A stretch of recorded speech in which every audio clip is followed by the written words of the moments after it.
Namaskar. Good morning to all. Welcome back once again on this online and offline class of Inspirational Study Circle. International relations की इस class में आपका स्वागत है एक बार पुनः। और अपनी श्रृंखला में हम आज आगे बढ़ेंगे। जो हमने कल अध्ययन किया आईआर में, उसी क्रम में आज हम आगे बढ़ेंगे। ठीक है, तो जो भी चीजें हमने कल पढ़ी थी एक बार आप रिवाइज कर लीजिए, जब तक बाकी लोग भी जुड़ते हमारे साथ। और कल जो भी चीज हमने पढ़ी उसको देखिए एक बार, कहीं पर कोई संशय है तो पूछिए। जो भी चीजें हमने कल देखी थी, क्या पढ़ा था हमने कल?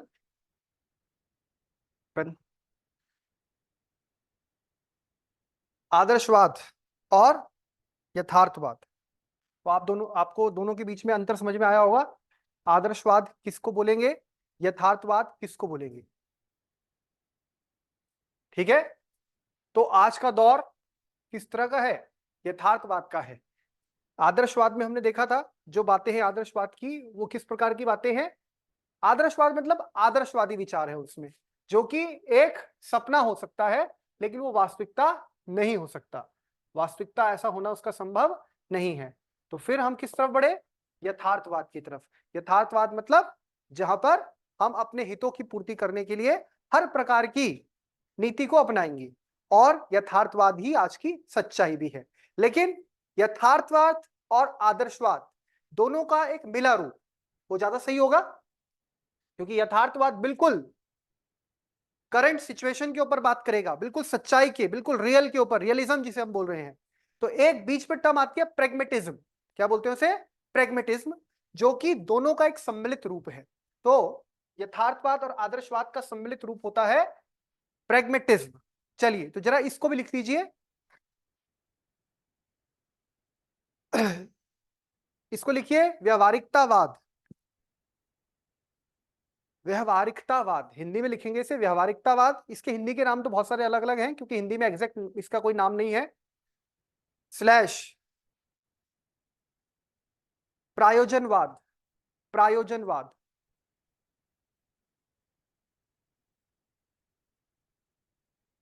स्लैश, मैंने क्या बोला? व्यवहारिकतावाद स्लैश प्रायोजनवाद स्लैश, यहां बताते रहना मुझे जो आता रहेगा वही है।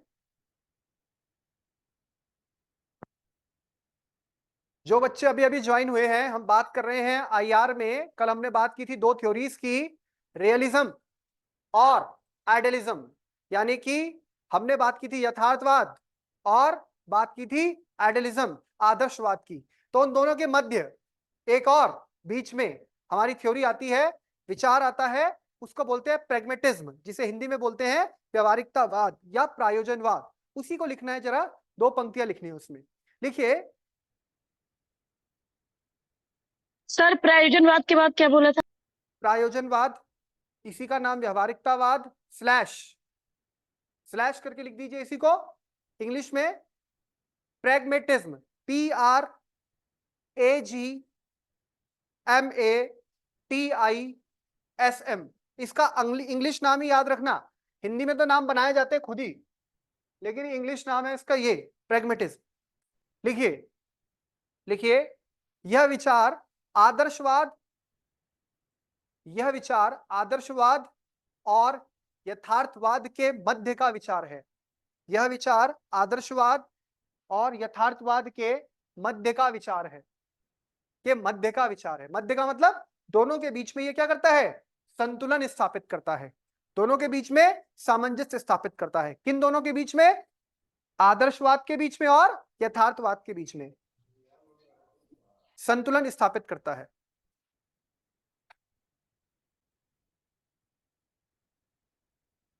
अगला आगे लिखिए। किसी भी किसी भी किसी भी राष्ट्र राज्य द्वारा, किसी भी राष्ट्र राज्य द्वारा, किसी भी राष्ट्र राज्य द्वारा अपने राष्ट्र हितों की पूर्ति के लिए, अपने राष्ट्र हितों की पूर्ति के लिए आवश्यकता के अनुसार, किसी भी राष्ट्र राज्य द्वारा, यानी राष्ट्र राज्य मतलब देश हो गया, जो द्वारा अपने राष्ट्र हितों की पूर्ति के लिए आवश्यकता के अनुसार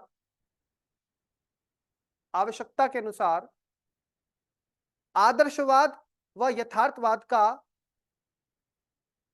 आदर्शवाद व यथार्थवाद का आदर्शवाद व यथार्थवाद का समन्वित प्रयोग किया जाना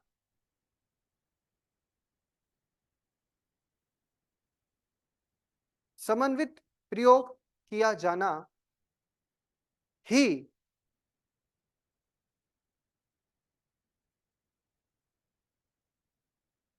प्रायोजनवाद कहलाता है। प्रायोजन समझते हैं ना?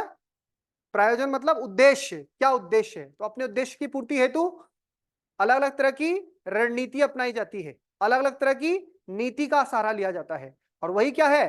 प्रैग्मेटिज्म। प्रायः प्रायः सभी देश प्रैग्मेटिक होते हैं। सभी देश क्या है?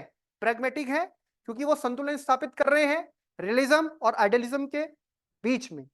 कहीं पर आदर्शवाद काम करता है और कहीं पर यथार्थवाद काम करता है। प्रायः सभी देश प्रैग्मेटिज्म है, प्रैग्मेटिक हैं, अर्थात कैसे हैं वो? जो कि अपने प्रायोजन की सिद्धि हेतु अपनी नीति में बदलाव करते हैं, उसके हिसाब से ढल जाते हैं, ऐसा आप बोल सकते हैं। तो ये थ्योरी क्लियर हो गई थी आपको?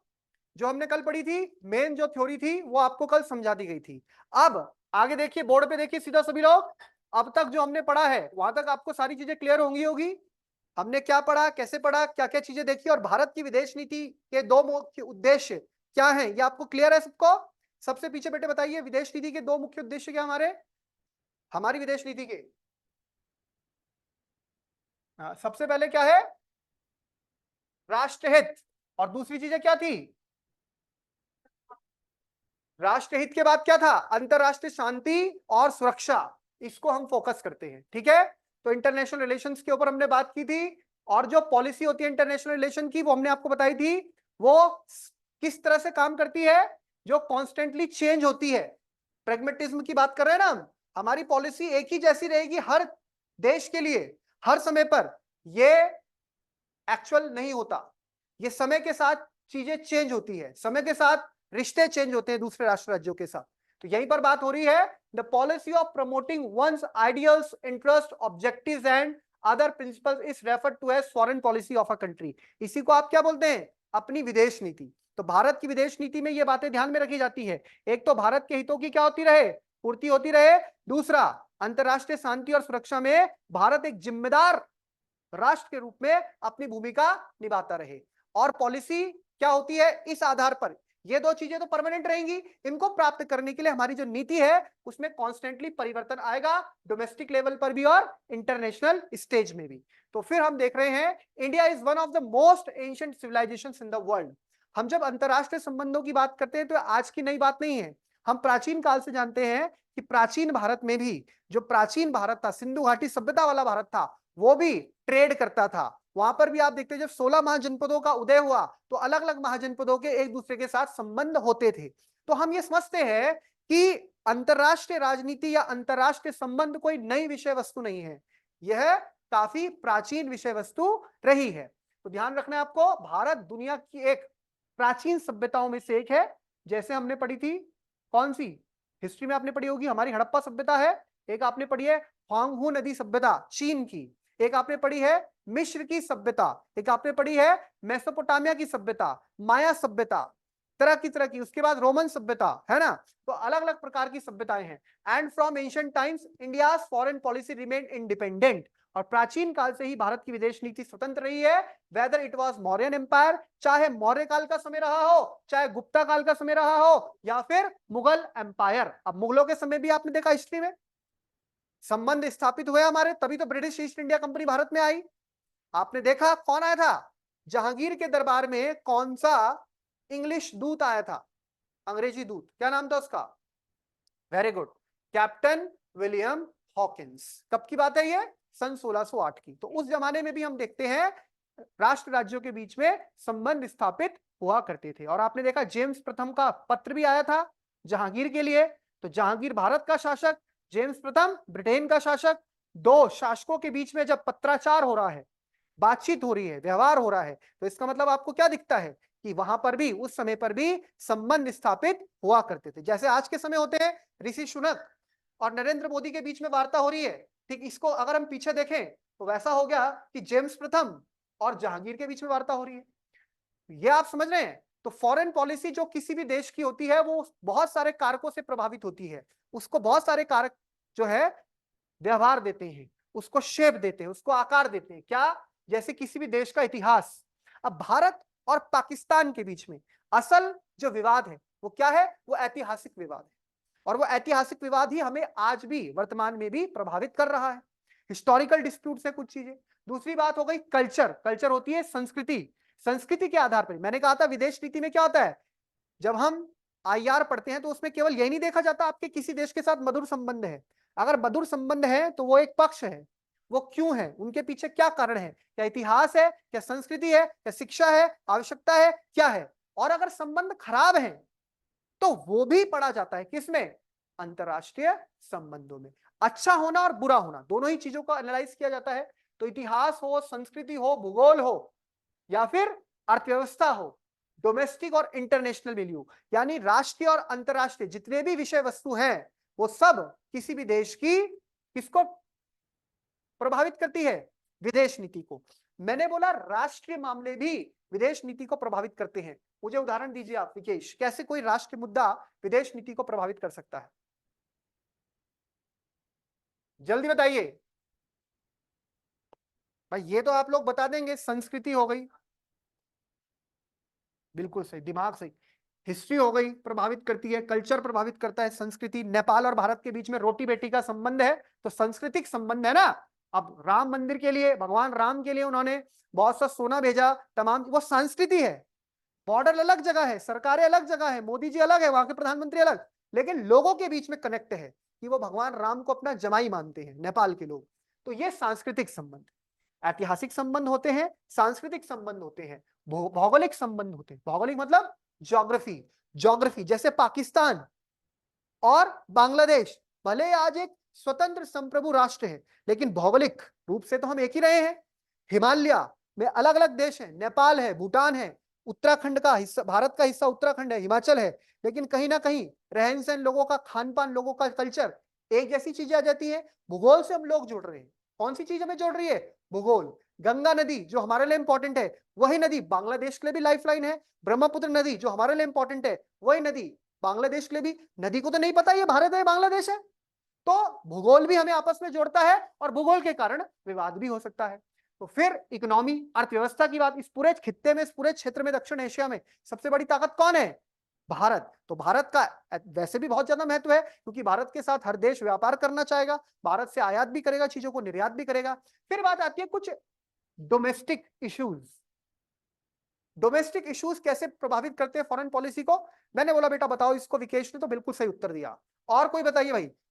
जितने भी ऑनलाइन स्टूडेंट्स हैं, आकांक्षा, अनीता, अंशु, डेल, मीनू, सीमा जी, शुभम, सोनम, जितने भी हैं, आप बताइए कोई देसी मुद्दा, घर का मुद्दा, घर मतलब देश के अंदर का मुद्दा, हमारी विदेश नीति को या हमारे अंतरराष्ट्रीय संबंधों को दूसरे के देश के साथ कैसे सर प्रभावित कर सकता है? सर इसको इस तरह क्या सही होगा कि जैसे अरविंद केजरीवाल जी गिरफ्तार हुए और अमेरिका बोल रहा है, रूस बोल रहा है, तो ये हमारा तो मतलब डोमेस्टिक ही मामला हुआ ना।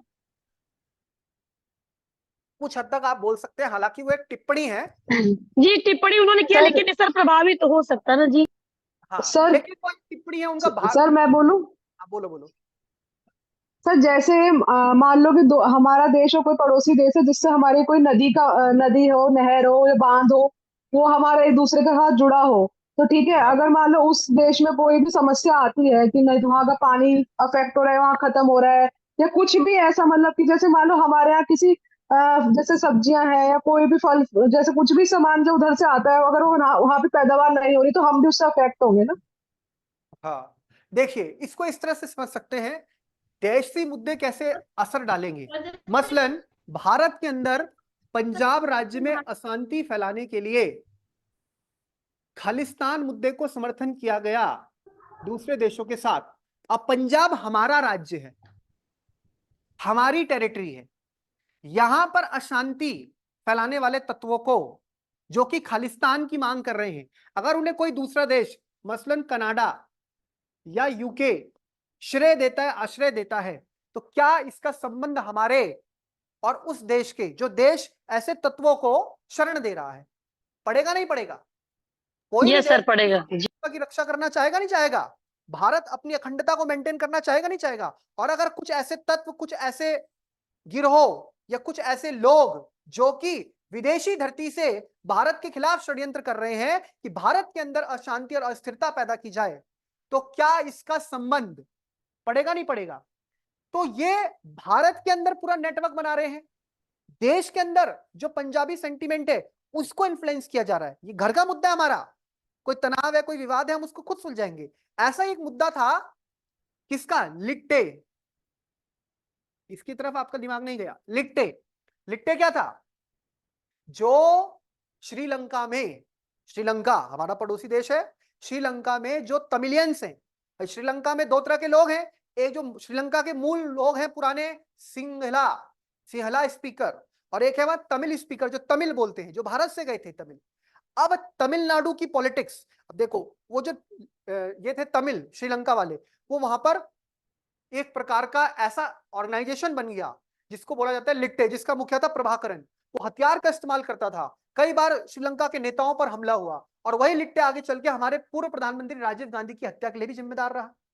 हमारे पूर्व प्रधानमंत्री राजीव गांधी को जो बम ब्लास्ट से उड़ाया गया, उसमें कौन सा संगठन था? लिट्टे। और लिट्टे कौन से लोगों का संगठन है? वही लोगों का जो कभी भारत के लोग थे, भारत के तमिलनाडु के, तमिलनाडु राज्य के बाद तुरंत आप देखते हैं श्रीलंका देश है, और वहां से वो लोग वहां बस गए जिन्हें अंग्रेज ले गए अलग अलग पर्पज से, और फिर वो वहीं रह गए। लेकिन उनके साथ वहां पर श्रीलंका के लोगों ने और वहां के जो मूल लोग हैं उन्होंने अच्छा व्यवहार नहीं किया, उनको संसाधनों पे अधिकार नहीं दिया, उनके साथ गलत, तो उन्होंने हथियार उठा लिए।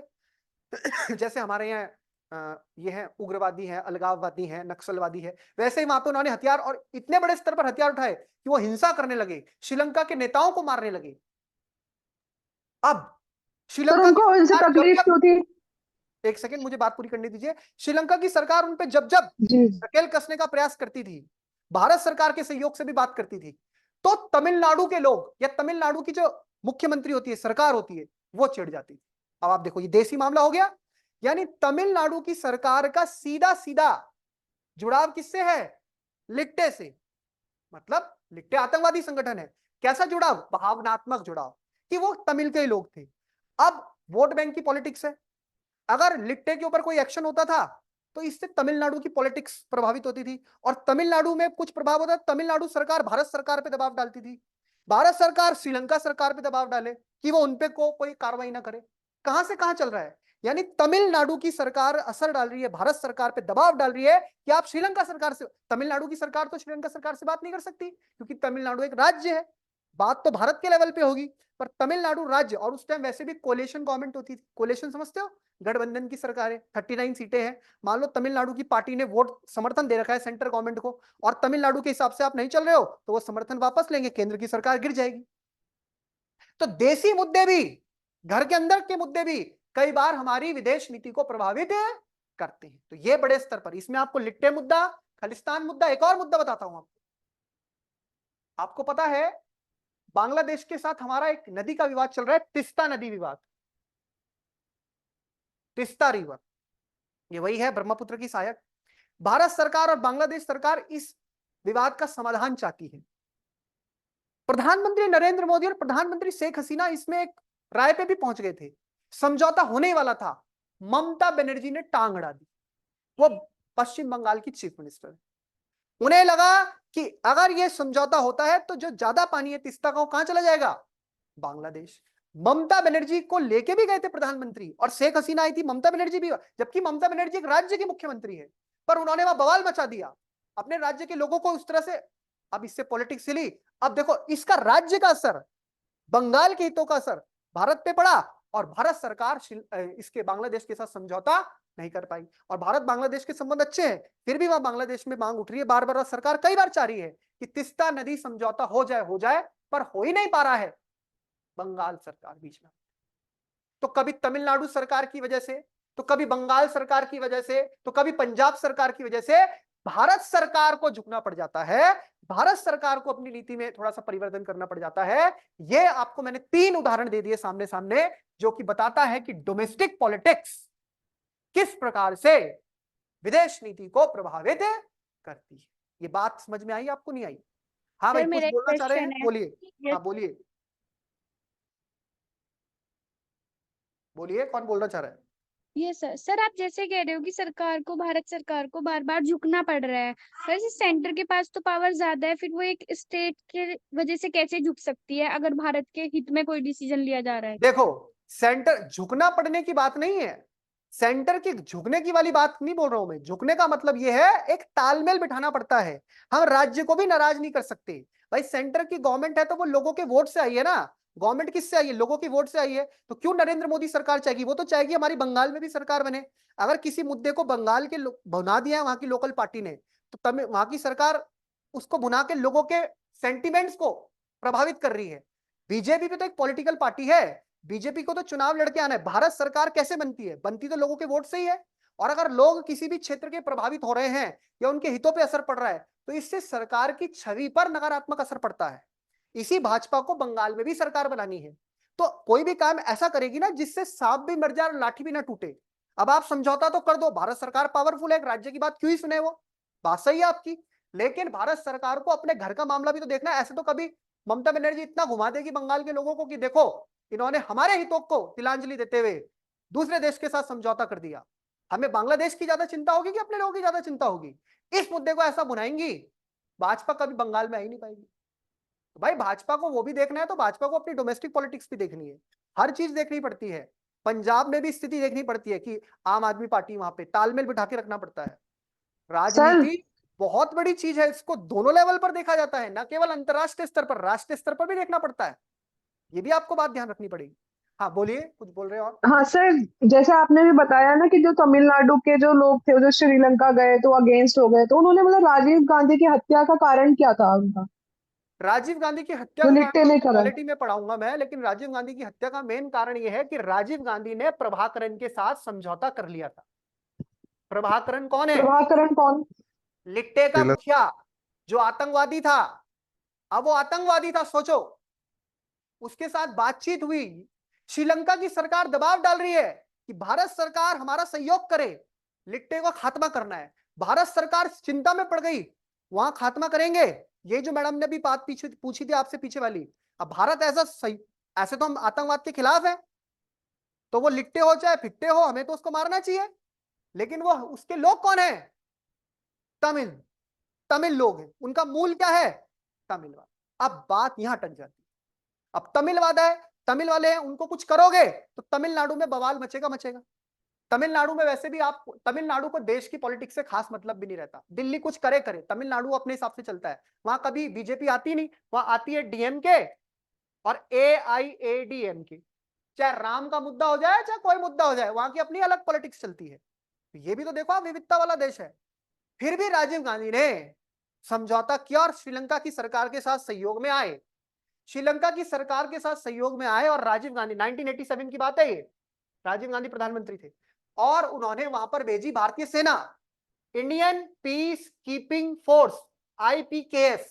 भारत की सेना गई, श्रीलंका की सेना के साथ सहयोग कर रही थी और लिट्टे के ऊपर हमले किए, बमबारी हुई, उसको प्रभावित किया गया।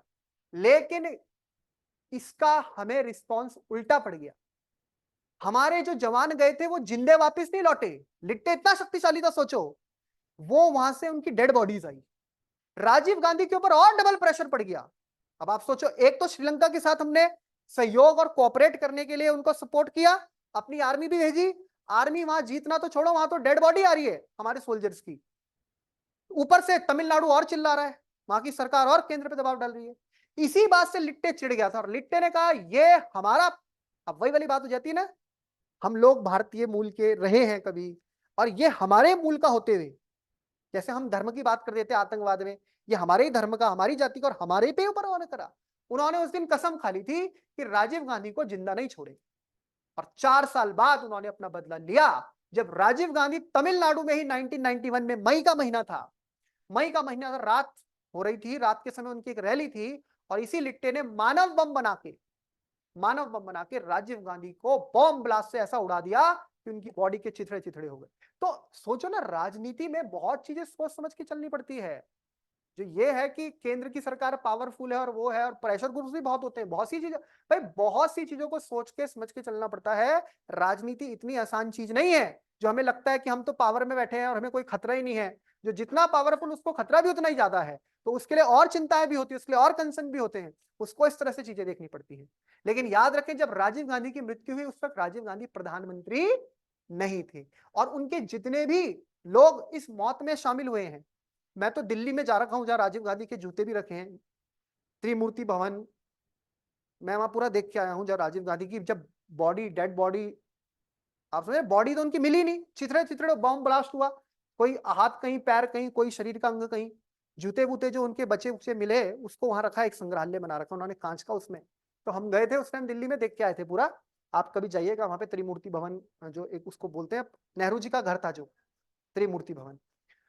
तो इसका कहने का मतलब क्या है, उस वक्त वो प्रधानमंत्री नहीं थे, चुनाव चल रहा था, चुनाव प्रचार चल रहा था, जैसे आजकल चुनाव प्रचार चल रहा है, यही वो मौका था। तमिलनाडु जा रखे थे, और सोचो कितनी तगड़ी प्लानिंग रही होगी, और कहीं हमारी सिक्योरिटी फोर्सेस की कमी रही होगी। तो वही मुद्दे जो मैं बोल रहा हूं, खालिस्तान का मुद्दा, ये पंजाब वाला मुद्दा, जहां 1984 में इंदिरा गांधी की मौत हो गई, और आप देखिए ठीक 7 साल बाद उनके बेटे को तमिलनाडु वाला मुद्दा, मतलब लिट्टे वाला मुद्दा, तमिलनाडु ना बोल के लिट्टे वाला मुद्दा। तो ये दो मुद्दे ऐसे हैं, और देखो अंतरराष्ट्रीय राजनीति पर असर डालते हैं। एक पंजाब खालिस्तान वाला हो गया, और एक तमिलनाडु लिट्टे वाला मुद्दा हो गया, और माँ बेटे की दोनों की इसमें जान गई, और दोनों प्रधानमंत्री रहे।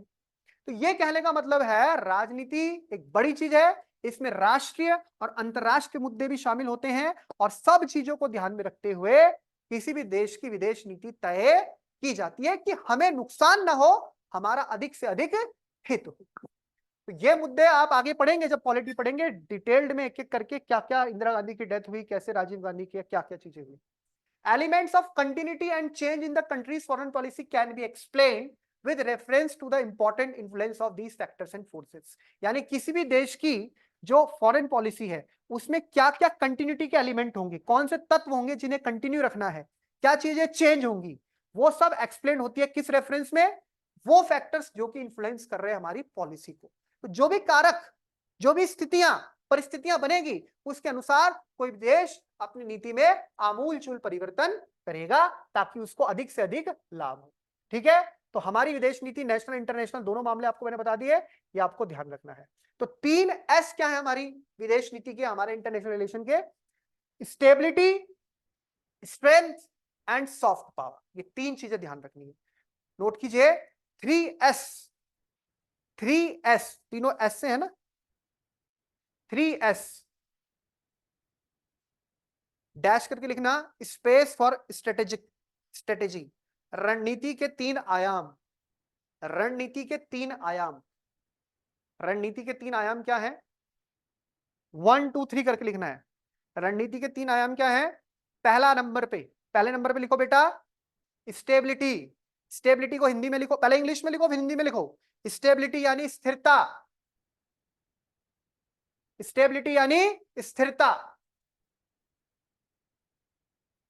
स्थिरता कहां, देश के अंदर भी स्थिरता चाहिए और पड़ोस में भी चाहिए, क्योंकि अगर पड़ोस अस्थिर होगा तो उसका असर किस पे पड़ेगा, देश पर भी। अब हमें क्यों चिंता हो जाती है अगर पाकिस्तान में सरकार नहीं बन पा रही है, पाकिस्तान में विरोध प्रदर्शन हो रहे हैं, हमें असर क्यों पड़ता है, बताओ जल्दी, जल्दी बताओ। अगर पाकिस्तान में अस्थिरता होती है तो हम क्यों चिंता करते हैं।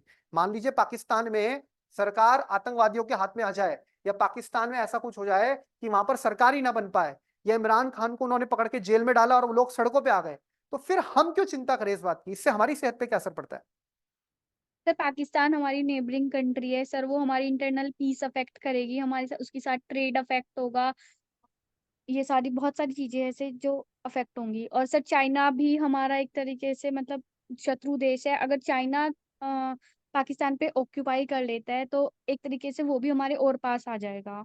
ठीक है, इसमें और सबसे जो बड़ी बात यह है कि जब जब वहां पे पॉलिटिकल इंस्टेबिलिटी आएगी तो वो अपनी जनता का ध्यान क्या करेंगे, भटकाना चाहेंगे, और ऐसे समय पे वो सारा ध्यान, ये एक चाल होती है, सारे समय पे सारा ध्यान क्या कर देंगे, वो सीमा पर गोलीबारी तेज कर सकते हैं, सीमा पर जो है लगातार सीज फायर का वायलेशन कर सकते हैं। ताकि लोगों का दिमाग डाइवर्ट हो। ये जो सर मुद्दे होते हैं, कई माइग्रेशन बार में आपने तो सुना होगा वैसे इंटरनेट सरकारें क्या करती हैं देसी मुद्दों से, जैसे आजकल भी आरोप लग रहे हैं कि भाजपा सरकार की कर रही है, मुद्दा कहां चला गया कि वो केजरीवाल की गिरफ्तारी पे चले गया, उनकी गिरफ्तारी पे चला गया। चुनाव हो रहे थे इस टाइम, महंगाई की बात होनी थी, बेरोजगारी की बात होनी थी, मुद्दे इधर से उधर करके लोगों का दिमाग चेंज हो जाता है। तो वहां पर भी ऐसे, तो ऐसे समय पे क्या होता है, वहां पर अगर महंगाई बढ़ेगी, वहां पर अस्थिरता आएगी, तो हमें दो तरह से नुकसान होगा। पहली बात, वहां की फौज सक्रिय हो जाएगी। जब सरकार कंट्रोल में नहीं है, वहां सरकार ही नहीं है, तो फौज, और फौज तो बिल्कुल बेकार है, वहां की फौज सक्रिय होगी तो वो हमारे हित में नहीं है, क्योंकि फौज तो वो पैदा ही हुई है हमारे से दुश्मनी निभाने के लिए। तो सीमा पर मुश्किलें बढ़ेंगी। दूसरी दिक्कत यह है, वहां पे अल्पसंख्यकों पर अत्याचार होगा। फिर वहां के हिंदू सिख बड़े स्तर पर फिर शरणार्थी के तौर पर आपने देखा, कहीं कहीं पर भी म्यांमार में रोहिंग्या परेशान हुए, वो भारत में पहुंच जाएंगे। उधर हिंदुओं को कोई आपत्ति होगी, सिखों को, या अफगानिस्तान में तालिबान, कितने सारे बेचारे भारत की तरफ आए। तो इससे फिर देश की आंतरिक स्थिति में भी असर पड़ता है। तो यहां पर आपको ध्यान रखना है कि हमें सबसे पहले स्टेबिलिटी चाहिए, हमारे देश में भी स्थिरता हो, और देश के जो बाहर पड़ोसी देश हैं वहां पे भी। दूसरी लिखिए स्ट्रेंथ, स्ट्रेंथ मतलब शक्ति, ताकत। दूसरे नंबर पे लिखिए स्ट्रेंथ, शक्ति, ताकत। कैसी स्ट्रेंथ चाहिए हमें, उसके आगे लिखना भी, स्टेबिलिटी के आगे लिखा आपने, देश के अंदर एवं पड़ोस में भी। देश के अंदर भी चाहिए स्थिरता एवं पड़ोस में। जैसे इंग्लिश में लिखा हुआ है बोर्ड में, वैसे ही अपनी नोटबुक में लिख दो, हमें चाहिए स्टेबिलिटी देश के भीतर और पड़ोसी देशों में भी। दूसरा क्या है, स्ट्रेंथ, स्ट्रेंथ यानी शक्ति। कैसी शक्ति, लिखो, इकोनॉमिक, आर्थिक, कॉमा मिलिट्री, मिलिट्री, और एक और चीज जोड़ो उसमें, पॉलिटिकल, राजनीतिक। क्योंकि राजनीतिक अस्थिरता भी, देश में अगर राजनीतिक अस्थिरता होगी तो उसकी इकोनॉमिक और मिलिट्री स्ट्रेंथ पे असर पड़ेगा, नहीं पड़ेगा? बताओ जल्दी कैसे पड़ेगा। ऑनलाइन स्टूडेंट, अगर देश में राजनीतिक अस्थिरता होगी तो हमारी आर्थिक और सैन्य शक्ति पर कैसे प्रभाव पड़ सकता है? सर हाँ आर्मी भाई ट्राई बोलिए। करेगी अपने हाथ में कंट्रोल लेने के लिए। जैसे पाकिस्तान में होता है कि वो वहां की पॉलिटिक्स जैसे ही इंटरप्ट होती है तो वो जो आर्मी है वो अपने हाथ में सत्ता लेने बहुत का बढ़िया, प्रयास वेरी गुड करती है। आकांक्षा। तो हमें पता ऐसे है ही कि ऐसे समय पर ऐसे तत्व अपने हाथ में शक्ति लेने का प्रयास करेंगे जो अराजक तत्व हो सकते हैं, जो प्रेशर ग्रुप्स हो सकते हैं। अगर स्टेबल गवर्नमेंट नहीं है, स्थिर सरकार नहीं है, तो देश के नीति निर्माण पे भी असर पड़ेगा, मार्केट पे भी असर पड़ेगा, पॉलिसी में भी कंटिन्यूटी नहीं रहेगी, तो दिक्कतें बहुत सी पैदा हो जाएंगी। तो इसलिए हमें स्थिर सरकार भी चाहिए, और एक फंक्शन जो है हमारा, जैसे हमारे यहाँ डेमोक्रेसी है, तो डेमोक्रेसी हमारे यहाँ प्रॉपर फंक्शन करनी चाहिए। पाकिस्तान की तरह नहीं कि आज तो लोकतंत्र है, कभी मिलिट्री रूल आ गया, कभी कुछ आ गया, ऐसा नहीं। हमारे यहाँ ये तो कम से कम अच्छी बात है कि एक ही व्यवस्था है और वो लगातार चल रही है। भले उसके अंदर आप कितने आरोप प्रत्यारोप लगाओ, पर इतना तो आप मानेंगे कि लोकतंत्र और सत्ता का हस्तांतरण हमारे यहाँ शांतिप्रिय तरीके से हो जाता है। चुनावों के दौरान कितने आरोप लगा लो कि भाई ये कर दिया, वो कर दिया, ईवीएम में तुमने ये कर दिया, तुमने ईवीएम वो कर रखी, वो कर रखी, जब लेकिन इलेक्शन का जब रिजल्ट आ जाता है तब कोई पार्टी ये नहीं बोलती कि हम अब सीट नहीं छोड़ रहे हैं क्योंकि ईवीएम में प्रॉब्लम थी, इन्होंने फर्जी तरीके, तब वो अपनी गद्दी से त्यागपत्र देते हैं और वो पार्टी जो जीती है उसी ईवीएम से वो सत्ता संभालती है। तो शांतिप्रिय सत्ता का हस्तांतरण होता है। ये नहीं बोलता कोई प्रधानमंत्री या मुख्यमंत्री बस अब तो मैं कुर्सी से हिलूंगा नहीं, तुमने गलत तरीके से चुनाव करे, ये करे, मैं हटता ही नहीं। ऐसा आज तक भारत में नहीं हुआ। और जबकि अमेरिका में ऐसा हो गया, जो हमारे को सबक सिखाने की बात कर रहा है और हमें बोल रहा है कि ध्यान दो अपने लोकतंत्र में। पहले अमेरिका अपने आप को तो देख ले कि ट्रंप तो वहां से हटना ही नहीं चाह रहे थे और वहां तुम्हारे ऊपर अंदर ही घुस गए। वहां आपको पता है ना क्या हुआ था वहां बवाल। हमारे यहाँ से थोड़ा यस होता है कि सर। वहां सरकार है। क्या बोल रहे बेटा? सर एक क्वेश्चन है मेरा। हाँ जी बोलिए। सर जैसे आपने पॉलिटिकल स्टेबिलिटी से आर्मी रूल में आ सकते हैं, तो ऐसे ही पॉलिटिकल इनस्टेबिलिटी से सर हमारी जुडिशियरी हमारे ऊपर ओवर पावर कर सकती है, उस पर कोई इफेक्ट पड़ेगा हमारे पॉलिटिकल कॉन्स्टिट्यूशन इनस्टेबिलिटी में? से देखो, हाँ जी। उसके लिए है जुडिशियल ओवर रीच एक टर्म होगी। जब हम अनुच्छेद 13 पढ़ेंगे तो हम ये देखेंगे जुडिशियल ओवर रीच क्या होता है। यानी न्यायिक सक्रियता एक अच्छी बात है, न्यायिक सक्रियता भारत में है, लेकिन न्यायपालिका अगर अपनी शक्ति से बाहर निकले, जो मुद्दा आजकल चल भी रहा है जैसे इलेक्टोरल बॉन्ड को लेकर, जैसे आम आदमी पार्टी वाले मुद्दे को लेकर, तो वहां पर न्यायपालिका कार्यपालिका का काम करने लग जाए या न्यायपालिका विधायिका का काम करने लग जाए, तो हम देखेंगे कि हाँ न्यायपालिका। लेकिन हमारे यहाँ ऐसा हो नहीं सकता क्योंकि शक्ति संतुलन है। क्योंकि ना न्यायपालिका ऊपर है हमारे यहाँ, ना कार्यपालिका ऊपर है, ना विधायिका। हमारे यहाँ ऐसा संतुलन बिठा रखा है जब ताकि पॉलिटिकल तीनों अंग, इंस्टेबिलिटी हो तब, मतलब जब हाँ पॉलिटिकल आपसी इनस्टेबिलिटी होगी तो हो सकता है जुडिशरी, लेकिन उस वक्त जो इनस्टेबल तत्व है वो जुडिशरी को भी प्रभावित करने का प्रयास करेगा। इनफैक्ट आप अभी देखिए ना, कल की तो खबर है, परसों की, कि 600 वकीलों ने चीफ जस्टिस ऑफ इंडिया को एक लेटर लिखा है। अभी यस आपने सर, खबर पढ़ी देखा होगी, था। और उसी यस में आप सर। देखो कि वो न्यायपालिका को प्रभावित करने की बात चल रही है, कि कुछ ऐसे तत्व हैं वो न्यायपालिका को प्रभावित करना चाह रहे हैं। तो वो तो तब की बात बोल रहे हो आप इनस्टेबिलिटी की, तो उसमें तो सब कुछ हो सकता है। ये तो अभी स्टेबल गवर्नमेंट है, तब भी ऐसी बात उठी है, तो कुछ बात होगी जो मुद्दा आया। खैर वो पॉलिटिका मुद्दा है, उसको हम आईआर में डिस्कस नहीं करना चाहते। तो सॉफ्ट पावर हो गई। हाँ, तीसरी चीज हो गई सॉफ्ट पावर। सॉफ्ट पावर क्या होती है? एक होती है हार्ड पावर, ताकत दिखा के, डर दिखा के, और सॉफ्ट पावर होती है कूटनीतिक तरीके से। तो लिखिए सॉफ्ट पावर, सौम्य शक्ति का प्रदर्शन या कूटनीति का प्रदर्शन। सॉफ्ट पावर के बीच में लिखिए, मतलब हिंदी में लिखिए सौम्य शक्ति। सौम्य शक्ति से मतलब है कूटनीतिक, कूटनीतिक रणनीति। कूटनीति, कूटनीति समझते हैं ना, डिप्लोमेसी। आगे क्या लिखा है? To protect and advance Indian interest, जिसका उद्देश्य भारत के हितों को संरक्षित एवं प्रोत्साहित करना है। हिंदी में लिखेंगे, मैं इंग्लिश में को ट्रांसलेट कर दे रहा हूं। जिसका उद्देश्य भारत के हितों को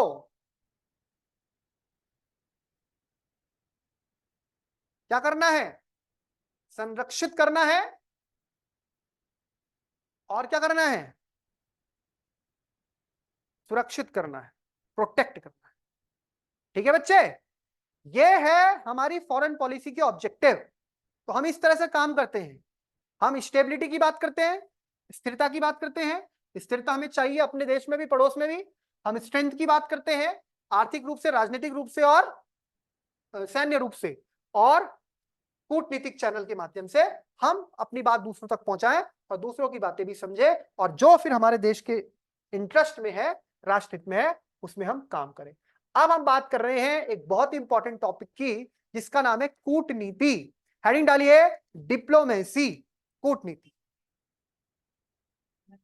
है ना। अब तो खत्म हो गया 2010 में प्रभाव, वहां पे जो सरकार थी राजपक्षे सरकार, हाँ राजपक्षा। अंतरराष्ट्रीय संबंध में हम कूटनीति में आ रहे हैं। अब कूटनीति देखो, कूटनीति बहुत ही इंपॉर्टेंट शब्द है। आजकल ये शब्द बहुत चर्चा में है, और अब इसका इंपॉर्टेंस बढ़ भी गया है। एक टर्म होती है हमारी युद्ध नीति,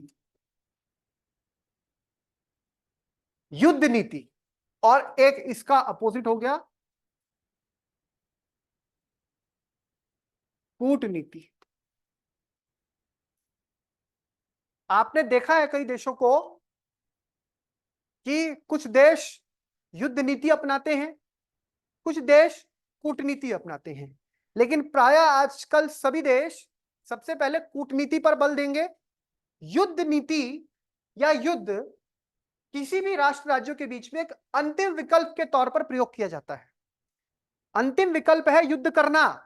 जब आपके हितों पे आपको लग रहा है प्रहार हो रहा है और आपके ऊपर आन पड़ी है, आपकी संप्रभुता पे संकट आ गया है, तब तो आप युद्ध की तरफ जाएंगे, और युद्ध में आपको कुछ लाभ होगा, गेन होगा।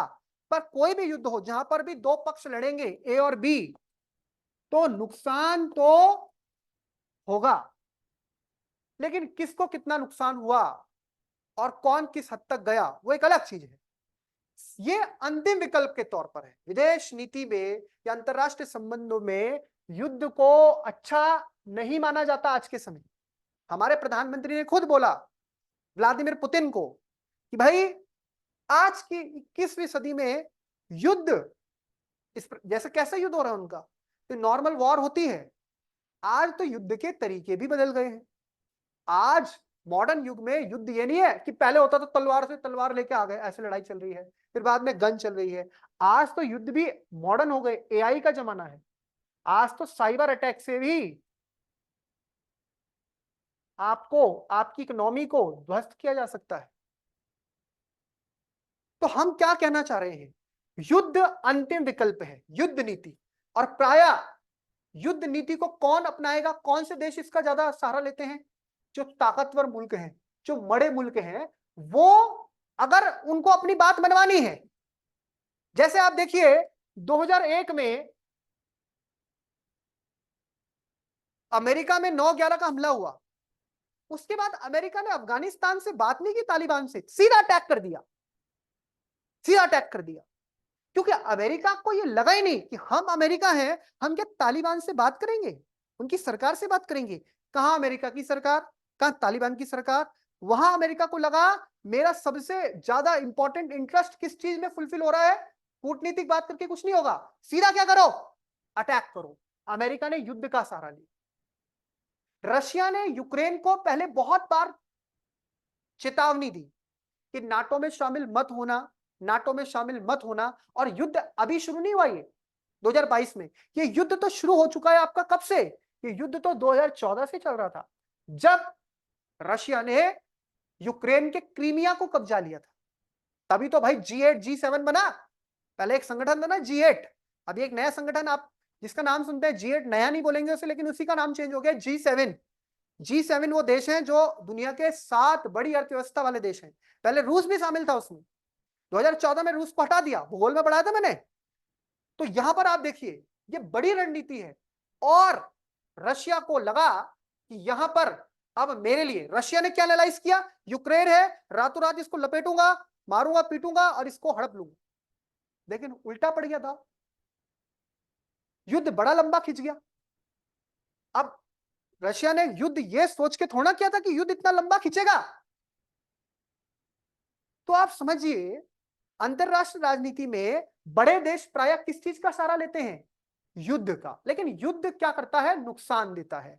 युद्ध नुकसान देता है, पूरा एनालाइज किया जाता है कि हम युद्ध करेंगे भी तो हमें इतनी कैजुअलिटी होगी भी तो हमें प्रॉफिट किस लेवल का मिलेगा। लेकिन जो सबसे बेस्ट तरीका है आज के समय पर, और जो सामान्यतः एक देश दूसरे देश के साथ बातचीत करता भी इस तरीके से, उसको हम बोलते हैं कूटनीति। इसी को इंग्लिश में बोला जाता है डिप्लोमेसी। क्या बोला जाता है, डिप्लोमेसी। तो क्या होती है डिप्लोमेसी, यही हमें समझना है। तो डिप्लोमेसी कुछ नहीं होती, होती बहुत कुछ है, लेकिन सिंपल शब्दों में समझना है। डिप्लोमेसी का मतलब होगा प्रियंका, वार्ता, बात करना।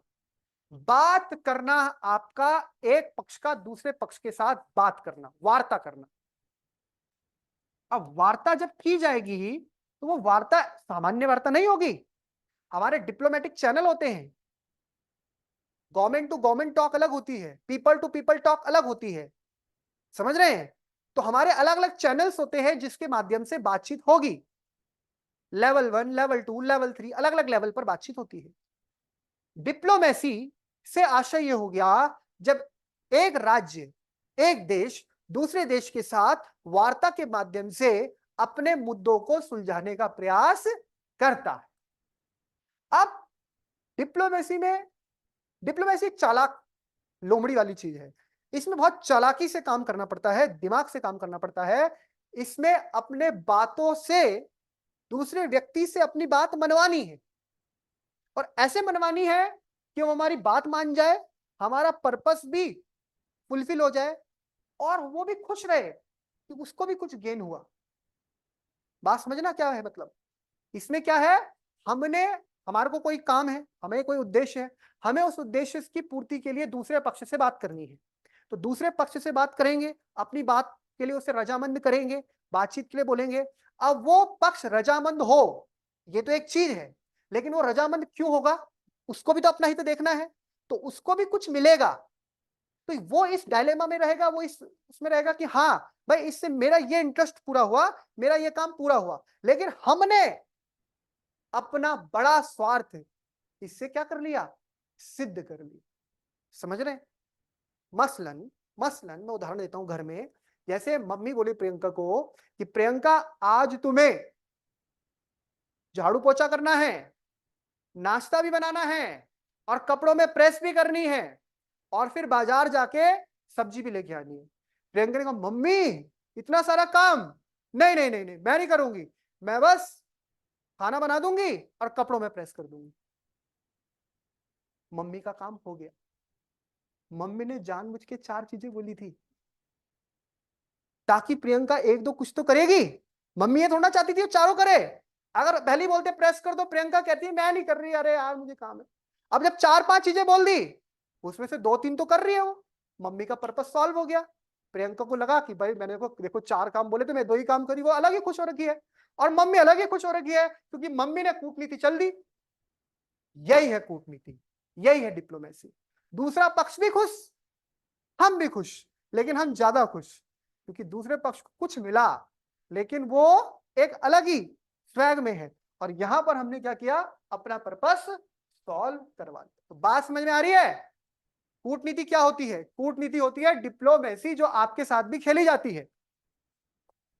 करते हैं ना एक दूसरे साथ, पति पत्नी करते हैं, बॉयफ्रेंड गर्लफ्रेंड करते हैं, डिप्लोमेटिक तरीके से बातचीत होती रहती है और बस अपने से अपना हित को पूरा करना ज्यादा से ज्यादा। इसमें कई बार क्या होता है, कई बार होता है ना, कहते हैं बड़े फायदे के लिए छोटे मोटे नुकसान भी झेलने पड़ते हैं, कई बार ऐसा करना पड़ता है। अब हमारे यहाँ पे एक प्रधानमंत्री हुए थे इंदर कुमार गुजराल, उनकी एक डॉक्ट्रिन है बहुत फेमस, गुजराल डॉक्ट्रिन, विदेश नीति में अंतरराष्ट्रीय संबंधों में पढ़ी जाती है।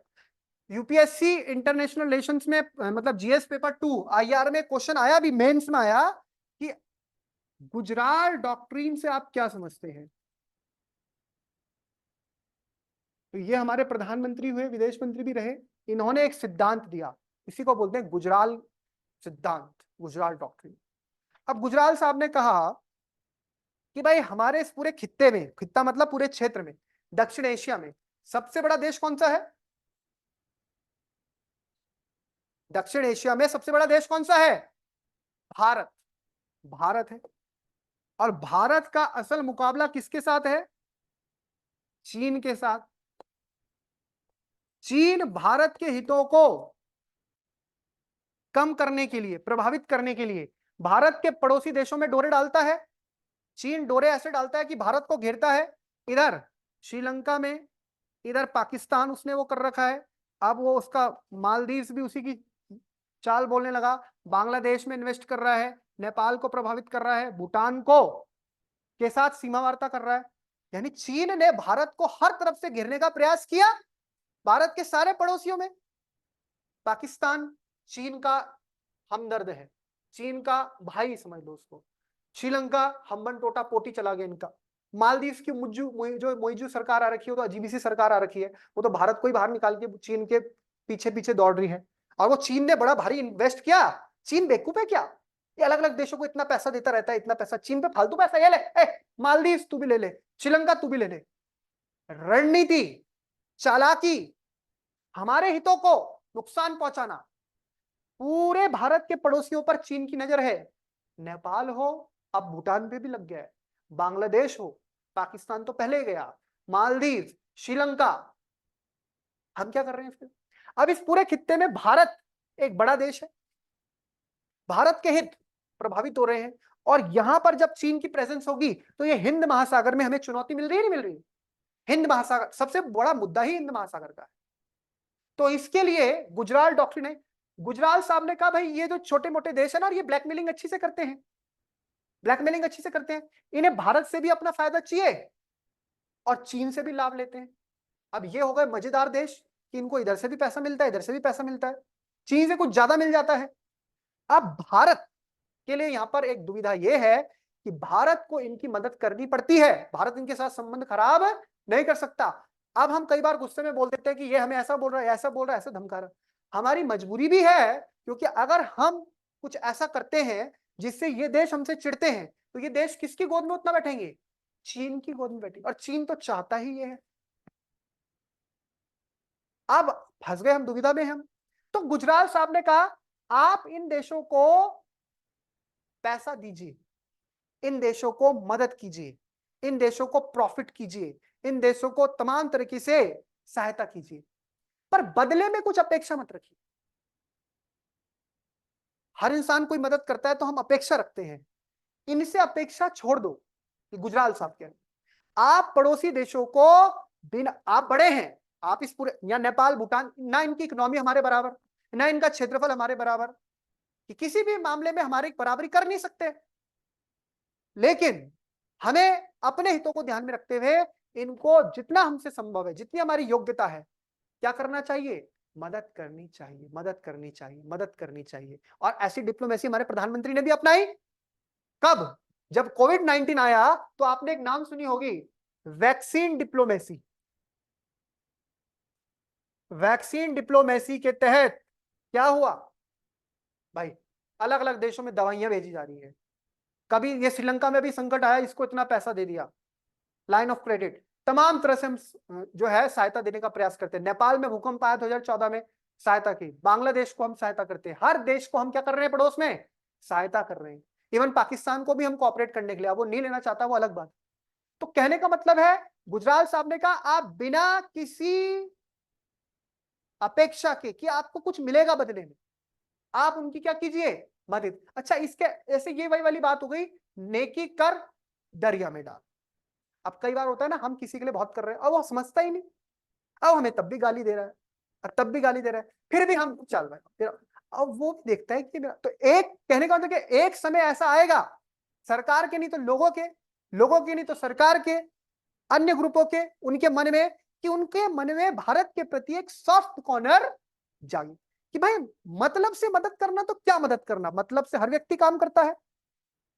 मतलब से तो अगर मैं आपको पैसा दे रहा हूं तो आप मेरा वो काम करोगे, पैसे पे तो हर काम कर रहा है। मतलब से मदद ना की जाए, मदद ऐसे की जाए जहां जहां उनको सहयोग की जरूरत है। अब चीन मदद करता है तो चीन क्या करता है, चीन ट्रैप में फंसाता है।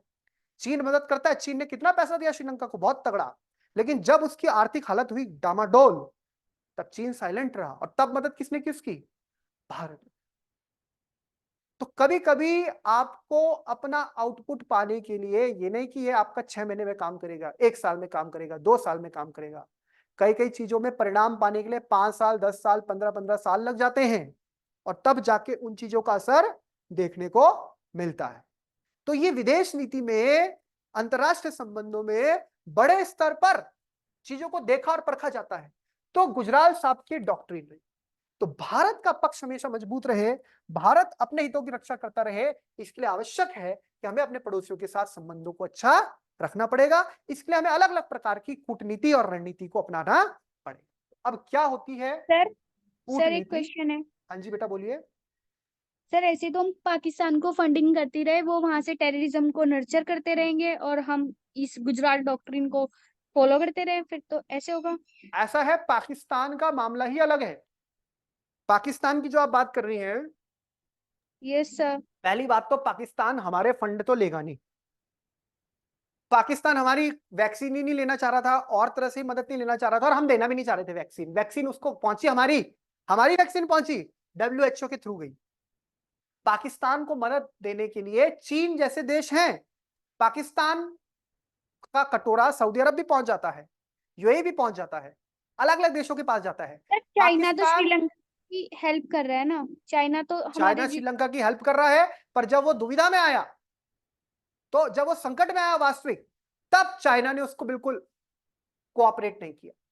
अब हमें यहां पे ऐसे देखना है कि दूसरा क्या मदद कर रहा है, क्या मदद नहीं कर रहा है। दूसरा करे तो करे, उनका तो और फायदा है। नेपाल को क्या है, नेपाल को तो मजे हैं जो भारत से भी पैसा आ रहा। हमें अपनी तरफ से अच्छा करना है। ये गुजराल साहब बोल रहे हैं, मैं नहीं बोल रहा हूं, गुजराल साहब। अब हमसे ज्यादा पैसा, हमारी और चाइना के बीच में तो जमीन आसमान का अंतर है। उसकी इकोनॉमी बहुत बड़ी है, 18-20 ट्रिलियन की, हम अभी 4 ट्रिलियन पहुंच रहे हैं। वो तो कितना ज्यादा पैसा दे सकता है, पर फिर भी इस खित्ते में तो बड़े हम है ना, उसके ज्यादा नजदीक तो हम है ना इन देशों के। श्रीलंका के ज्यादा नजदीक भारत है कि चीन है? भारत है। तो भारत की जिम्मेदारी, कई बार ऐसा होता है, आप कुछ अपेक्षा मत कीजिए, दूसरा क्या कर रहा है ये भी मत सोचिए, आप अपना काम कीजिए, अपना अच्छा करते रहिए। लेकिन जो मदद की बात पाकिस्तान को आपने की, पाकिस्तान को मदद की बात ऐसी नहीं चल रही कि पाकिस्तान को हम मदद कर रहे हैं। पाकिस्तान में ह्यूमैनिटेरियन ग्राउंड्स में हम मदद करेंगे। मदद का मतलब क्या है कि अगर हम कोई सहायता देना चाह रहे हैं, वहां के लोग अगर परेशान हैं, लोगों को दिक्कत आ गई, कोई बाढ़ आ गई, सुनामी से प्रभावित हो गए, तो लोग तो वो भी हमारे जैसे हैं। अब अगर लोगों के मन में भारत के प्रति कोई अच्छी भावना, वहां तो लोगों के मन में भावना खराब है। अगर मान लीजिए हम लोगों का मन किसी प्रकार से परिवर्तित कर पाए, तो फिर लोगों की भावनाओं का असर पड़ता है उस देश की सरकार पर। क्योंकि कोई भी देश, आज हमारे देश में राष्ट्रवाद का इतना माहौल चला है, वो इसके पीछे लोग हैं, तो ही सरकार ऐसे। क्या सरकार कर पाती 370 हटा पाती? नहीं हटा पाती। क्यों हटाया? क्योंकि लोगों ने चाहा। लोगों के सर वहाँ पे चाहने से तो ही सरकारें पॉलिटिकल काम करती हैं। इनस्टेबिलिटी थी। हाँ जी। सर जम्मू कश्मीर में तो वो पॉलिटिकल इनस्टेबिलिटी हो गई थी ना, और हाँ, कॉन्स्टिट्यूशन में तो हमारे पास पहले से था 370। सर लोग तो कुछ लोग तो अभी भी नहीं चाहते इंडिया में मर्ज करना। लोकतंत्र में तो कभी भी सब लोग एक पक्ष में होंगे ही नहीं। लोकतंत्र क्या पढ़ा आपने पॉलिटी में? क्या 543 की 543 सीटें एक पार्टी को मिलेंगी? हम ये बोल ही नहीं रहे हैं कि आप सबको खुश करो। सबको खुश कोई कर ही नहीं सकता। ज्यादा से ज्यादा लोगों को खुश, कितना ही हम अच्छा कर ले, मैं लोगों का कितना ही भला कर दूं, तब भी 4 लोग मुझे गाली देंगे ही देंगे। तब मुझे फर्क नहीं पड़ना चाहिए ना। फिर गाली दे रहे तो दो, वो उनका मुंह है, तब भी मैं अच्छा कर लूं। बात यही तो है। अब वो मुझे गाली दे रहे हैं और मैं उनको पलट के गाली दे रहा हूं, तो फिर तो वॉर में दोनों बराबर हो गए। भाई, जो व्यक्ति जिसका व्यवहार ही खराब है, वो व्यवहार खराब में ही रहेगा। उसको मुझे परिवर्तन नहीं करना। मुझे परिवर्तन करना है लार्ज पॉपुलेशन को, बड़े टारगेट को, ज्यादा लोगों को। अगर ज्यादा से ज्यादा लोग पक्ष, 10 में से 7 लोग मेरे साथ है और 3 गाली भी दे रहे हैं, तो वही मेरे लिए बहुत है। 7-6 लोग भी अगर मेरे कोऑपरेट कर रहे हैं, that is the most important thing. तो फॉरेन पॉलिसी में आपको जैसा आपने सोचा एग्जैक्ट वैसा मिल जाए। रशिया ने सोचा कि मैं यूक्रेन पे हमला करूंगा और 2 दिन में युद्ध जीत जाऊंगा, नहीं हुआ ना ऐसा। आप जैसा सोच के चल रहे हैं, आप पैसा दे भी रहे हैं, आप बांग्लादेश को हम पैसा दे रहे हैं, श्रीलंका को पैसा दे रहे हैं, कल के दिन वो श्रीलंका फिर हमसे चिढ़ जाए, तब आप ये थोड़ा बोलोगे सर गुजराल डॉक्टर ने तो कहा था पैसा दो, इसको पैसा दिया और ये तो फिर हम पे हावी हो गया। अब हम क्या करें, हो गया हावी, तो समय की बात है। अब भविष्य में क्या होगा उसको लेके आज क्यों टेंशन करनी? अपना काम करते जाओ, उसको हेल्प करते जाओ। अब बाद में वो फिर परेशान करेगा तो फिर उसको उस टाइम देख लेंगे, तब की तब देख लेंगे। उस चीज को लेके अभी से ऐसे परेशान नहीं हो जाना। ऐसा गुजराल साहब ने कहा कि आप उस देश को सहायता करें, और इससे होगा एक लॉन्ग टर्म में कि उन लोगों के मन में भावना आएगी कि हाँ भाई, ये देश, ये राष्ट्र हमारे प्रति एक संवेदना रखता है, एक सद्भावना रखता है। तो आज नहीं, कल नहीं, कुछ ना कुछ समय बाद अब हम बात करते हैं कि भाई पीओके को ले लो, पीओके को ले लो, सरकार ले ही नहीं रही। खुद अमित शाह का बयान सुनिए। आपकी कचहरी आता है, आपकी अदालत, सॉरी आपकी अदालत, रजत शर्मा का शो, जिसमें जयशंकर साहब आ रहे हैं। आप सुनते हैं कि उनकी बातें नहीं सुनते? इसका मतलब आप लोग तभी आप विदेश नीति समझ नहीं पा रहे। वहां वो क्या बोल रहे हैं? मैंने हमें हमें कोई मतलब नहीं, हम क्यों करें अटैक। राजनाथ सिंह आए, उन्होंने कितनी, राजनेता, समझदार राजनेता पूरी बात बोलता ही नहीं। आप पीओके पे कब अटैक कर रहे हैं, आप पीओके कब ले रहे हैं? क्या कहा राजनाथ सिंह ने? हम क्यों, जो समय आएगा वो मना भी नहीं करते। मना करेगी तो वोट बैंक, लोग तो इसी में खुश होते हैं ना, ये अटैक करो, पाकिस्तान पे अटैक करो। पर सरकार बेवकूफ थोड़ा है। सरकार दिमाग से, हमें पता ही नहीं वहां की ज्योग्राफी, क्यों करें हम अटैक? हमारा दिमाग खराब हो रखा है। अब जब हम इकोनॉमी हमारी चल रही है, हम दूसरे मुद्दों पे है, समय आएगा और अंदर खाने बात चल भी रही हो, ऐसा भी हो सकता है हम बोले हम नहीं करेंगे अटैक और कल के दिन अटैक हो जाए। आपको जैसा दिखाया जा रहा है वास्तविक ऐसा ना। 370 जब हटाया गया था, एक दिन पहले वो मिले थे, कौन, उमर अब्दुल्ला और फारूक अब्दुल्ला, वो दोनों मिलके आए प्रधानमंत्री को कि जम्मू कश्मीर में सब अच्छा होना चाहिए और 370 पे आपको। प्रधानमंत्री कह रहे बिल्कुल बिल्कुल चिंता मत कीजिए, आप 370 कहीं नहीं जाता। अगले दिन 370 को हटाने की संसद, उनको रातों रात अरेस्ट किया और अगले दिन हटा दिया। हर चीज जैसी दिख रही है उसको वैसा मत समझिए।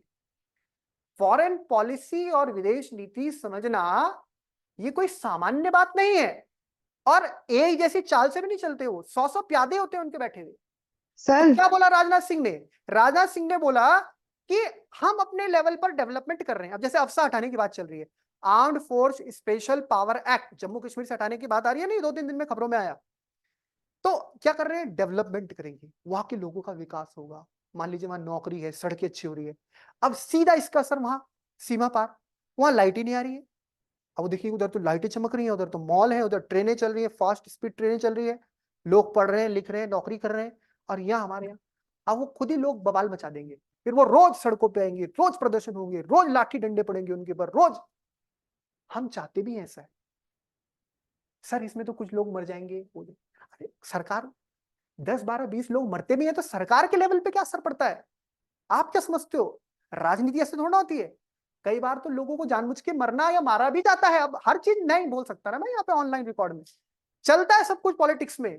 अपने बड़े इंटरेस्ट के लिए कुछ चीजें इतने ज्यादा सीधे मत बनिए कि ओहो ऐसा हो जाएगा वैसा हो जाएगा। सब कुछ हो सकता है और सब कुछ पलट भी सकता है।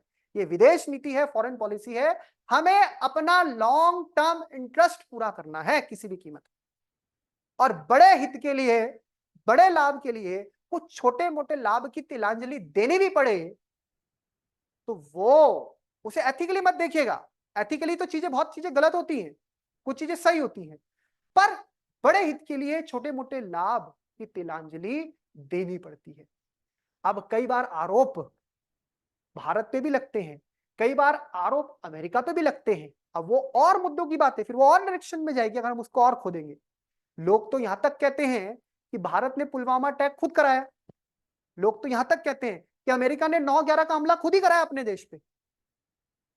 जितने मुंह उतनी बातें, उसको इतना ज्यादा ले हमने तो पढ़ने के, हम कौन सा यहाँ पे एकदम विदेश मंत्री बन गए।